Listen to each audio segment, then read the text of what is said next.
Hello everyone and welcome back to the channel. If you're into sim racing and all that good stuff, welcome to the channel. If you're new to the channel, hit the subscribe button and the notification bell so you can be notified of any upcoming videos that I'll be doing. Right, so in this particular video I'm going to show you the art of defensive driving, which is something I had to do through this entire race of 12 laps.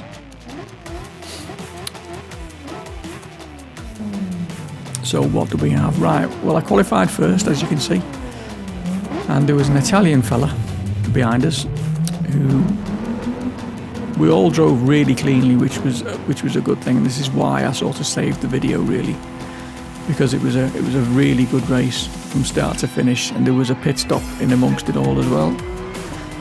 So as we get on our way down the start-finish straight into the first corners, braking nice and early for this apex because tyres are cold, don't want to be making mistakes early on. Just try and settle into the race. Don't do anything too harsh or abrupt. But again, you've got to always be thinking defensively, especially on the beginning of a race. You want to try and get away, but obviously if someone's catching you hand over fist, you've got to make the choices as to whether you're quicker or whether they're quicker and to pull over and not do the fight, because it could end up with you being out of the race for whatever reason, i.e. out driving yourself and running out of talent. But in this particular case, I thought we were quite evenly matched, me and the Italian fella. We drove a good race. It was nice and clean from the get-go. And as you can see, with this particular track, there's a lot of long straights, so there's a lot of opportunity for slipstreaming, which is exactly what the Italian took advantage of. So whenever I'm pulling out of corners, you can see that I can pull away, but I just wasn't quite getting far enough to get out of the slipstream zone. So every time at the end of especially this long straight down the start finish, he just gains massively. You can see him gaining and gaining and gaining. But it was just about keeping your noodles together, not making mistakes, braking at the right points, knowing when to go defensive is the trick here. So if you think he's going to make a move, then you need to go defensive. If you don't think he's going to make a move, don't go defensive, because the minute you do go defensive, when someone's not going to be going for the move, you're going to lose a load of time, and they will just catch you up naturally, because obviously they'll be going the right line through the corner and you'll be adjusted to be defensive, which is always much slower, and that's not the line you need to be taking. So at the moment we're all still good. I can still take the racing lines. He's not close enough to make any move as of yet. As we come into there's a sharp right-hander here into a long left, which is a fast corner. Coming up for a sharp left again onto the start-finish straight. You have to exit this corner just right. If you can get it right, you can gain a lot of speed out of here. But getting it right is, easier said than done. So as we head back down the start-finish straight, he's well going to catch me up on this one. He's a bit closer this time. I think my exit on that final left-hander was not great. And there we go, braking nice and early for this little complex. And as you can see, he's starting to gain on me now with the slipstream. He's right up there. There's another long straight coming now, which he should be able to start reeling me in. But again, he's not close enough to go defensive just yet.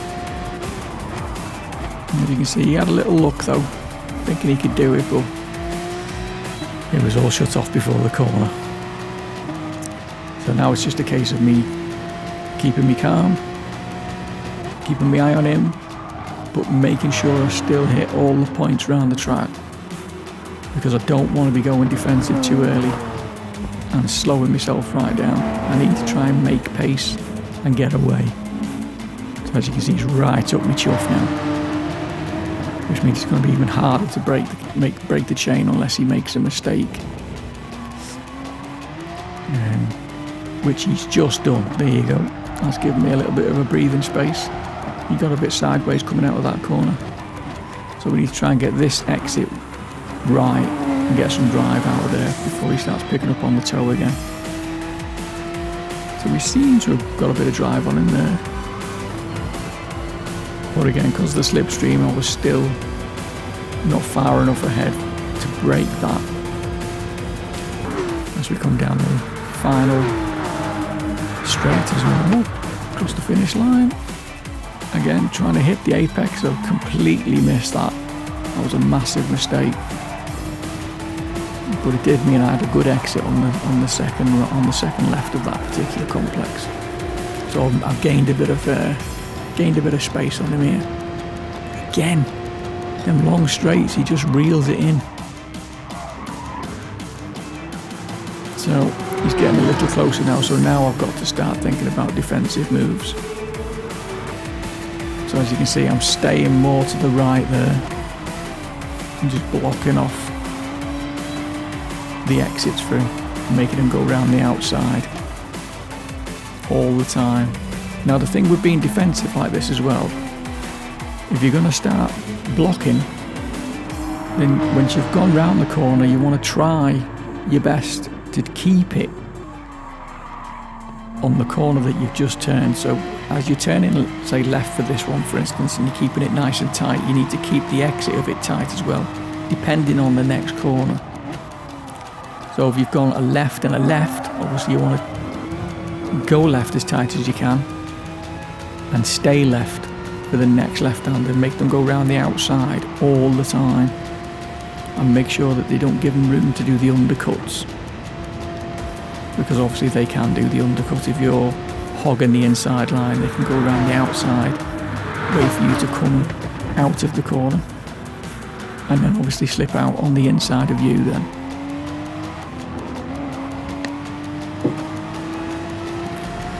So as we carry on, he is still right up me, which is not comfortable for me at all. It's not a position I'm used to. But again, I've gone super defensive here. Keep him on the outside. We don't want to give him the opportunity to get up inside us at all, because he's not been invited, basically. I don't even know his name. He's not even taking me for dinner, so how dare he? So keep him defensed, basically. Don't let him have an inch, as they say. So what I've got to try and do here is go full defensive until the pit stops. And that's basically my plan from here, because he's getting far too much leverage on me with the slipstreaming, which means he gets right up on me. So the only thing I can do is just close off any opportunities he's got to try and get past, or to get his car up the inside, which is basically what I'm doing. I'm just going super defensive now. We're not doing too bad on the times, so we're still keeping it nice and quick, and we're well ahead of the rest of the pack. So he's having a go here, but I'm making him go down the outside again, whilst I've got the inside of this left-hander. Make him go wide, and then I can cut in them for the right-hander. As you can see, made him go around the outside again, which meant he had to back out of that particular one. So we've gained a bit of space on him, not that it makes any difference, because the long straight means he gets it back. But in terms of speed on the track, we were quite level, to be fair. I think that's why he was able to keep up through all the twisty bits. So as you can see on lap 6, we're tyres are getting a little bit worn now. Not enough to pit yet, I don't think, so we'll stay out for a bit longer and see if we can make any more gains on this fella, because at the moment he's just right on us the entire time so far. Although he's either made a mistake there a little bit. I think we've gained a bit of space. And then we're going for a quick on the gas there to try and get out of that corner, to try and get away. But it's really difficult because the straight's so long. It's really hard to get out the toe. And unless he makes a massive mistake, there's no way of us not getting out of the toe. And as you can see, I'm braking slightly early because I want to make sure that I make the corner.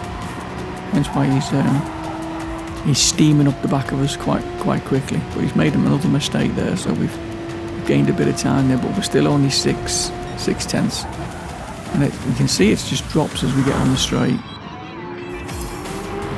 So we're off again, trying to get rid of him. Up to this right-hander for a double right. The first one, second one, and then there's a third one, which is quite sharp. We've got to slow down right for this one. Okay, it's a first or second gear corner. And then this long, torturous left-hander. You've got to be so patient with the power on that particular corner. Again, down to first gear on this one. Get it as tight as you can.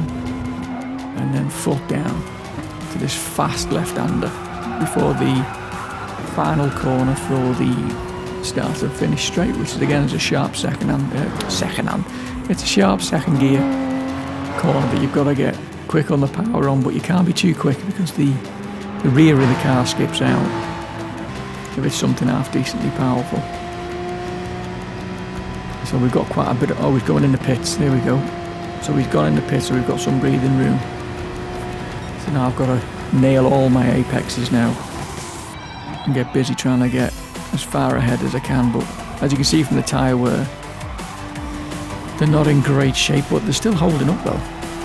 Fuel wise, we're doing alright, 2.8 laps left, so not all bad. As we head down this little straight here with no pressure whatsoever. Braking nice and early, get this turned in, back on the gas, careful not to skip out on the right hand there. Once the rear wheels touch that, it's game over. Time for a spin.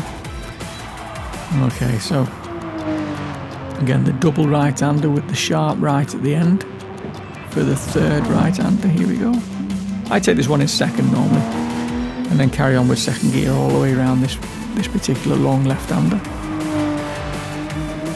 and then up for another sharp right-hander first gear. This one to get it nice and tight, and then get your toe down.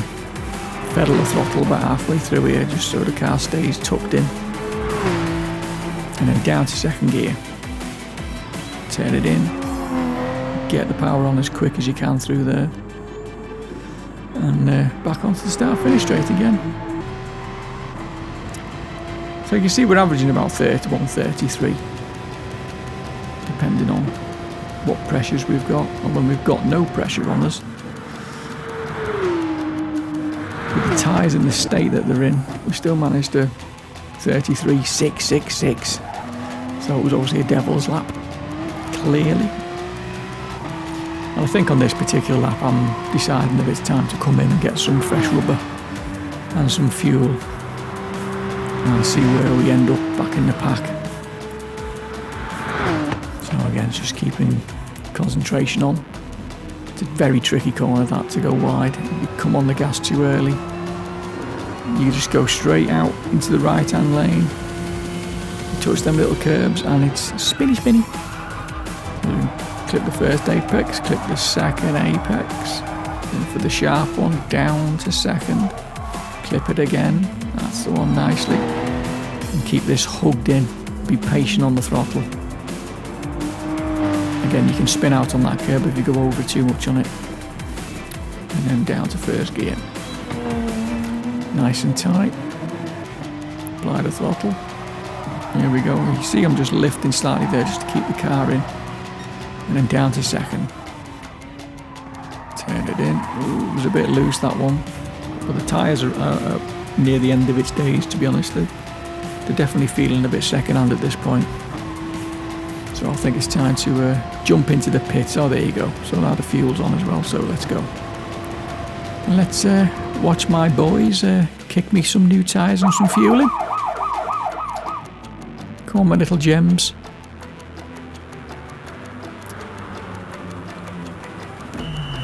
There we go. Nice livery, eh? Love that livery on the car. Look at that. My boy's gonna mess around. Fuel guy. Give me some needed juice. Right, now as we exit here, obviously we're looking at 9th place. There he is. There's the Italian right there. Is he going to come past us? Yep, there he is, 7th place. So there was our guy that was behind us. He's now ended up ahead of us after that pit stop. So we now have 2 and a bit laps to get past him. Or it'll be a bit of a shameful vid. And all that defensive work would have been for nothing. So, lap 10, fresh tyres, loads of fuel. Obviously, tyres need bedding in there. They're a bit greasy still. But I need to go flat out now. I've got enough fuel. I just need to get the hammer down. So I think we've got fastest lap in this as well. So I think we've already set it on the early part of the race. But we desperately need to catch this guy now, and we are catching him. We are reeling him in. As you can see, and he's 1.5 seconds, 1.4. So we've got a good exit out of that corner. Reeling him in now, 1.3. He hasn't even got a drag off anyone, so it's definitely, I've got a good exit on that corner. That's why I'm catching him hand over fist, I think. So let's see how far we get before we get to the end of this corner here. Right, so he's had a little puff of smoke there. He's obviously slammed on a bit. And we're up to a 1.2. Behind 1.1. Reeling him in now. Once we get to the magic 8 number, we should start reeling him in quick sharp. Just come up for a second now. Oh, here we go. Now we need to get close. Lap 11. So we need to start thinking about what we're going to do and whether he will go defensive.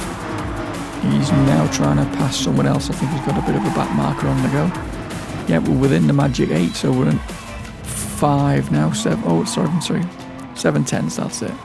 6 tenths, there we go. So let's keep on him. 5 tenths. So we are gaining. The guy in front of him is definitely slowing him down. Okay, right, now we're right on his bumper, so he's not getting away from us now. Slipstream all the way. See, don't make any mistakes. Don't ram him or anything daft. Right, so we should have a good toe off this. Right, he's going for the move on that guy. So I'll just slipstream him, I think. And my thought was I'm not going to go around the outside of him, there's no point. I might as well try and get past this guy on the inside and then defend the inside line if I can get alongside him, which I had done. Straight into a defensive move, pushed him onto the outside. What a pass that was, and what a move. Come on, you've got to be impressed with that one. That was an impressive manoeuvre. And then we just pull away, that's it. We're up to 7 tenths. Got a bit of a slipstream off the guy in front of us. I need to get him past. So there we go. That's him past. Now he's going to get stuck behind him and I'll get a chance to break free. Which is exactly what I'm about to do. So, hammer down. Don't mess it up, Cliff. Keep clipping them apexes. All you see went in really deep there. Paid the price there. Just to get past the guy. As we're on the final lap, this is lap 12. And we're in 5th place. Which is not bad, I don't think. I think the ones in front of us have done non-stops. So they've not come in for for any tyres or fuel or anything. So this is the final corner. We're ahead of the guy behind us by 1.7. So safe to say we've dropped him off at school. So he's been schooled in the art of defensive driving. And that, my folks, was the end of the race. I was really pleased with the 5th place finish, to be honest. And I enjoyed the whole drive. The whole drive was really good fun. It was dead clean. I made no mistakes. Okay, so that concludes the end of this particular video. Hopefully you learned something and it was entertaining enough for you. If you liked it, hit the likey button, hit the sharey button, and because I'll, give us some more views and stuff. If you're interested in supporting the channel by a little bit of funding, please look in the description for the Patreon's page and all that garbage. And I shall see you again on the next video. Bye for now.